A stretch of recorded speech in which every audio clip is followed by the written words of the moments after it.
Key art muna, key Yan art. muna. Oh! Eto na nga guys, inilabas na ng Star Cinema ang mga larawan ni blockbuster office queen Catherine Bernardo bilang Elena, na isang babaeng mandirigma. Paniguradong hanga na naman ang mga fans of our Queen Cat this upcoming movie Elena 1944. Very intense role for her solo era movie. Ang ganda ng mga litrato niya guys. Handa na ba kayo?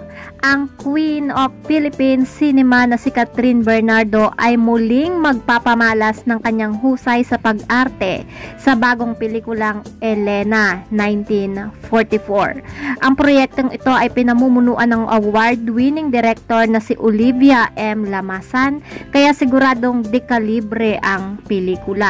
Ang Elena 1944 ay isang makapangyarihang kwento na umiikot sa buhay ni Elena, isang batang Filipina na naging comfort woman noong panahon ng Hapon sa World War II. Isang napakalaking hamon para kay Catherine, pero tiwala ang marami na magagawa niya itong buhayin ng may lalim at damdamin. Excited at kinakabahan ako ni Catherine sa isang panayam, pero alam kong ito ang klase ng proyekto na dapat ipaglaban para sa ating kasaysayan at para sa mga kababaihan.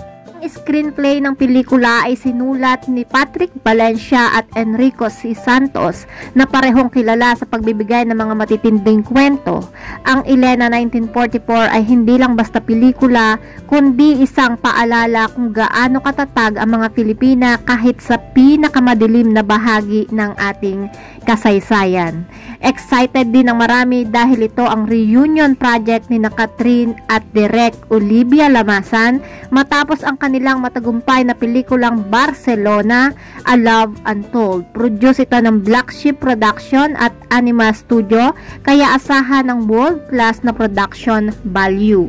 Hanggang ngayon nga guys ay wala pang eksaktong release date, pero siguradong isa ito sa mga pelikulang aabangan sa mga sinihan. Kaya maghanda na ng mga popcorn at tissues dahil tiyak na maraming puso ang maaantig sa Elena 1944. Alam nyo naman na si Catherine Bernardo ang gaganap nito, ang ating box office queen. Ano nga guys ang masasabi nyo rito sa pelikulang ito? Excited na ba kayo na makita si Catherine sa kanyang pinakamatapang na role? Abangan natin ang iba pang updates sa pelikulang ito nga. Another award-winning movie for our queen nga. Abang-abang sa mga Catherine fans dyan guys, no? Picture pa lang yung inilalabas, mga litrato pa lang ni Catherine Bernardo yung inilalabas.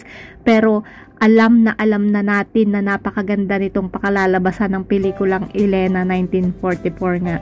Bilang isang fans nga ng Catherine here, napakagaling mo. So proud of you Catherine, ang aming queen.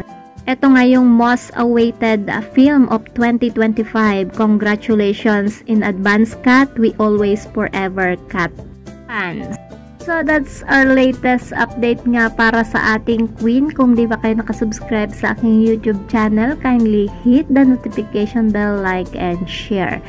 Ingat po ang lahat and God bless.